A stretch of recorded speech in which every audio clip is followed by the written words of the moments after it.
नमस्कार मंडळी, मराठी बुद्धांच्या गोष्टी या युट्यूब चॅनलवर आपले स्वागत. आजच्या आपल्या कथेचा विषय आहे रामकृष्ण हरी.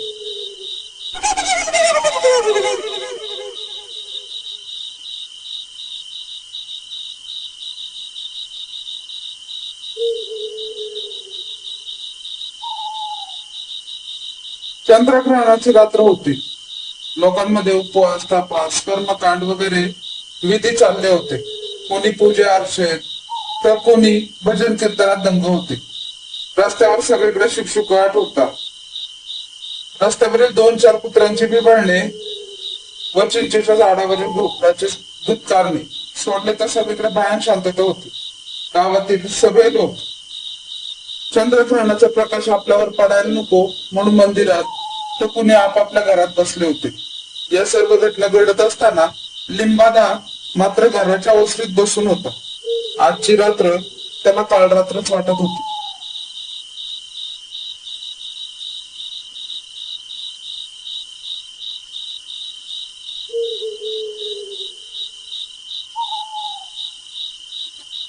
त्यांच्या उद्विग्न मनात काहूर माजलं होतं. शेतामध्ये धान्याच्या राशी पडलेल्या होत्या. जागण्यावर जायला कुणीही तयार नव्हतं. ग्रहणाच्या भीतीने चोर उचके आले नसते, परंतु जंगली जनावरांपासून धान्याचे रक्षण करणे अत्यावश्यक होते. ग्रहणाच्या दिवशी पिशाच्ची शक्ती ताकदवान होत असतात. शेतात जावं की न जावं, शेतात जावं तर भूत पिशाचांचं भय, न जावं तर जंगली जनावरांनी धान्याची नासाडी केली तर पोटापाण्याचं काय आहे, हा मोठा एकशे प्रश्न. अखेर लिंबादानं शेतात जाण्याचं ठरवलं.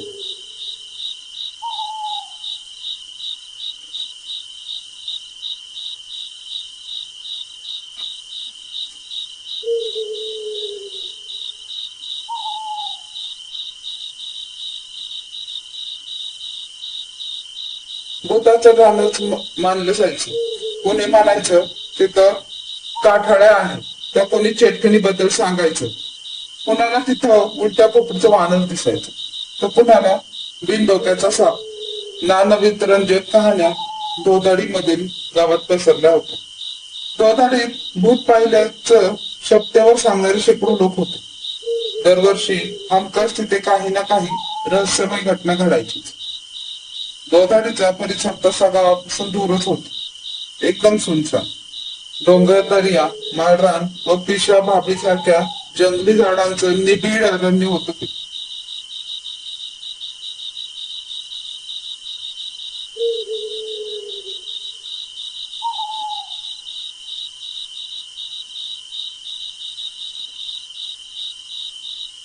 जंगली हिंसा श्वापदांची तिथं खूप वावर होता. रात्री अपरात्री सोडा, दिवसाही तिथं जायला लोक घाबरायचे. अशी दोधाडी. दुसरीकडे गावातील नावाजलेला तांत्रिक जयराम वारीत आपली तांत्रिक शक्ती वाढवण्यासाठी ग्रहणाची वाटच पाहत बसला होता. त्यानं आधीच्या दिवशी बेलाच्या झाडाला आवतण दिलं होतं. आवतण म्हणजे आधीच्या रात्री जाऊन चारायला हळदी कुंकू अक्षदा वाहून मी उद्या येऊन तुझा विशिष्ट भाग नेणार आहे हे सांग. रुचकी, बेल वगैरे अशा झाडांना विशिष्ट मुहूर्तावर आवतण देण्याचा प्रघात आहे.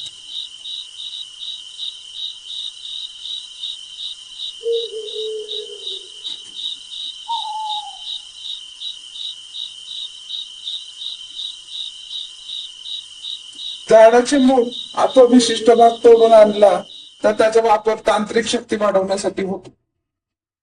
तांत्रिकाच्या या शुभ मुहूर्तासाठी जयराम वारी तयारी करून बसला होता. त्यानं दोधाडीतील बेलाचे झाड पेरून ठेवलेच होते. ग्रहणाच्या कालावधीमध्ये विशिष्ट क्षणी तो त्या झाडाची फांदी हस्तगत करून स्वतःची तांत्रिक शक्ती वाढवणार होता. जप जप करून स्वतःची तांत्रिक शक्ती वाढवणार होता. जप जप त्याची पावलं दोधाडीच्या दिशेने निघाली. त्याला मुहूर्त साधायचा होता म्हणून तो गडबडीने झाडावर जाऊन बसला.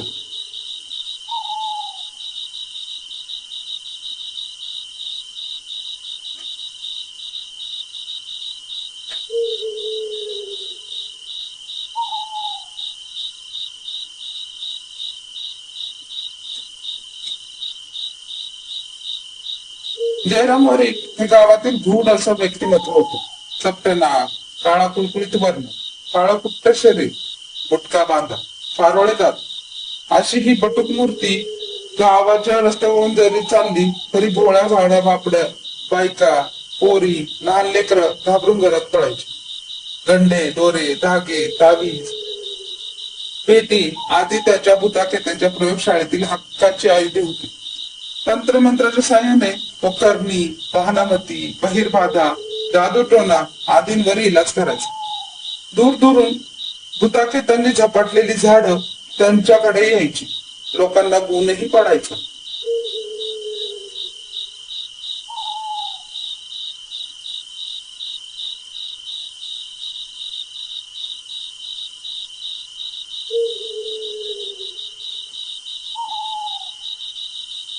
त्यामुळे जयराम वारिक हे पंचक्रोशीत दबदबा असणार नाव झालं होतं.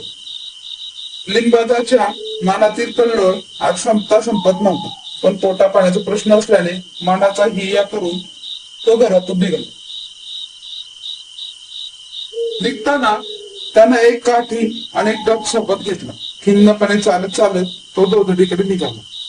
त्याच्या मनामध्ये अनामिक भीती होती. चालत असताना तो सारखं डफावर थाप मारून रामकृष्ण हरी असं म्हणायचं. तो पुढे चालायचा. जयराम वारिक बेलाच्या झाडावर जाऊन बसला होता. योगायोगाने बेलाचे झाड लिंबाच्या शेताजवळच होते.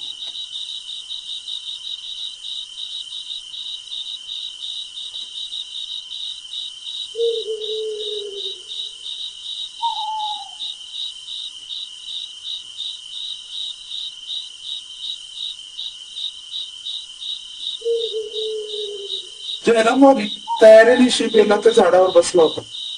लिंबादा अंधारातून वाट काढत चालला होता. चालताना तो स्वार्थ डफावर हाक मारायचा आणि रामकृष्ण हरी म्हणायचा. इकडं जयरामदाच्या झाडाची विशिष्ट फांदी तोडण्याचा मुहूर्त जवळ येत होता. लिंबादा आपल्याला घाबरत घाबरत डबावर थाप मारत व रामकृष्ण हरीच्या कशा अंधारातील वाट काढत होता. असं करताना त्याच्या मनातील भीती थोडीफार कमी होत होती. इथे जयराम वारिक आपल्या शरीरातील पूर्ण शक्ती एकवटून त्या झाडाची फांदी तोडण्यासाठी बसला होता.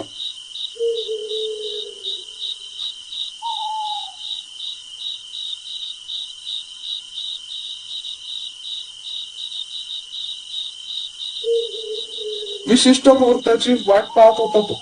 सर्व परिसरात भयान शांतता होती. पण माहित नाही. पक्षी प्राणी सुद्धा आपापल्या बिळामध्ये घरट्यांमध्ये जाऊन बसले होते. लिंबादा मार्गक्रम करत चालला होता.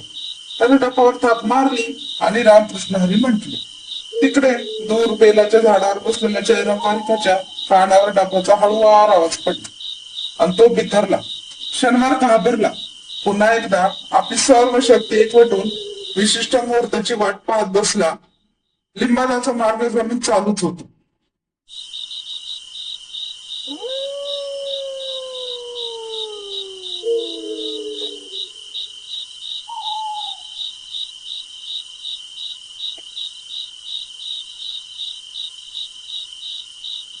जंगली प्राण्यांपासून बचावासाठी तो डफावर थाप मारायचा व रामकृष्ण हरी म्हणायचा. इकडं मुहूर्त जवळ आला होता. जयराम वारिक फांदी तोडण्यासाठी आतुर झाला होता. इतका वेळ डफाचा हळूहळू येणारा आवाज आता जोरात यायला लागला. पिशाच्य शक्ती आपल्या जवळ येत आहे असे जयरामला वाटले. तो भीतीने थरथरला, घाबरला. भूत पिशाच्य आपल्याला काय ही फांदी काढू देत नाही याची त्याला खात्री झाली होती. भीतीने तो कापरलाच होता. पुन्हा एकदा त्याने इकडे तिकडे पाहिले.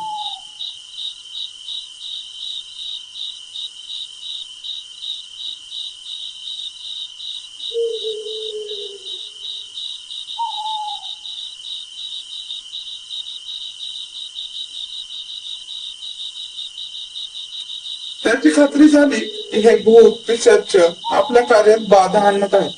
पुन्हा मंत्र म्हणत त्याने पूर्ण शक्तीने त्या झाडाची फांदी तोडण्यासाठी हात पुढे केला. तेवढ्यात धप आवाज झाला. आता मात्र जयराम वारिक प्रचंड बिथरला. तो फांदी तोडायला हात पुढे करायचा तोच पुन्हा धपस आवाज यायचा. जस जसा वेळ जात होता तस तसा आवाज मोठ्याने येत होता. आता मात्र जयरामने जयरामदाने संपूर्ण विद्यापणाला लावत फांदी तोडण्यासाठी हात पुढे केले आणि तेवढ्या पुन्हा लिंबादानं असा डफावर हात मारला आणि रामकृष्ण हरी म्हटले.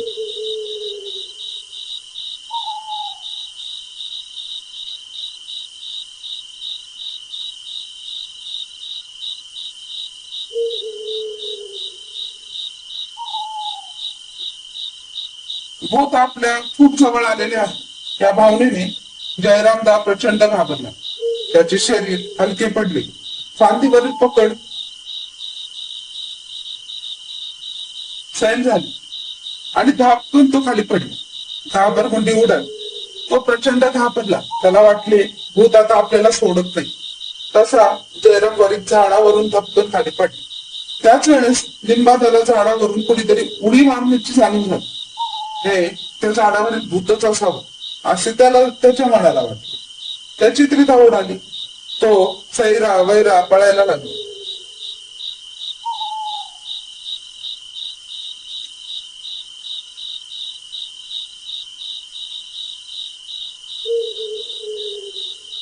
इकडं आपल्या समोरच कोणीतरी पांढरी आकृती पळत येत आहे हे बघून जयराम वारीकरची पाचावर धारण बसली.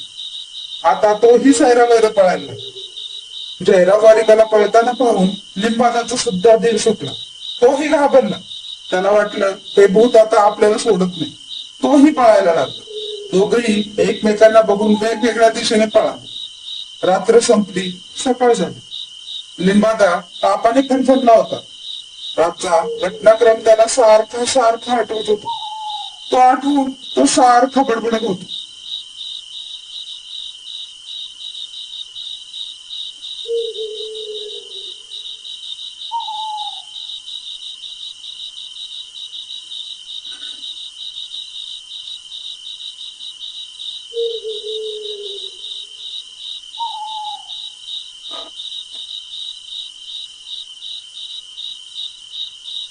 त्याची बायको त्याला वारा घालत होती आणि भूतानं झपाटलं म्हणून सारखं डोळ्यातून अश्रू ढाळत होत. जमलेल्या बायकांना आपली आपबीती सांगत होत. घरातील लहान मुलं भेटून गेली होती. काय करावं कुणाला काही सुचत नव्हतं.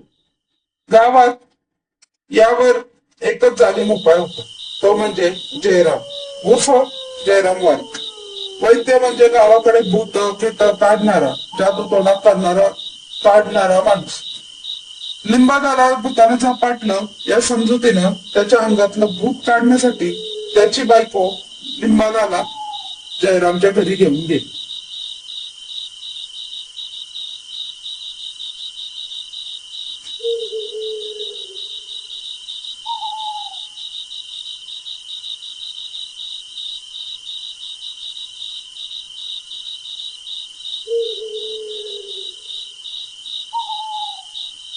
इकडे जयराम वारीकही तापाने प्रचंड फरफरत होता. विचित्रपणे बरळत होता. त्यातही त्यांना उष्ण अवसान आणून लिंबादाला काय झालं म्हणून विचारलं. जयराम वारीकाने विचारताच लिंबादाच्या बायकोच्या संयमाचा बाण फुटला. ते रडायला लागले. काय सांगू दादा, आमचे हे रात्री आपल्या दोघाडीमध्ये चांगलीवर गेले होते आणि बेलाच्या झाडावर एक भूत बसलो होतो. त्यानं आमच्या ह्यांना बघून उडी मारली. हे लगेच पळून आलं म्हणून वाचले. नाहीतर भूताने सोडलं नसतं बघा. आणि तेव्हापासून ते अशा अवस्थेत पडलेले आहेत.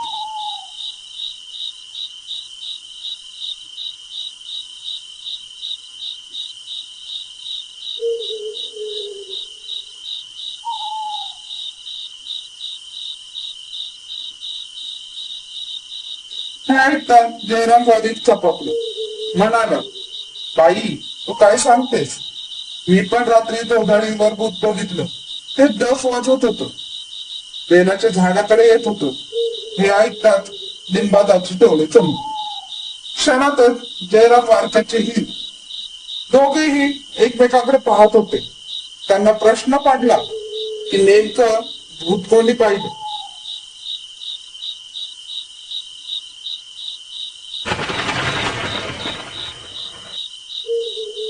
धन्यवाद.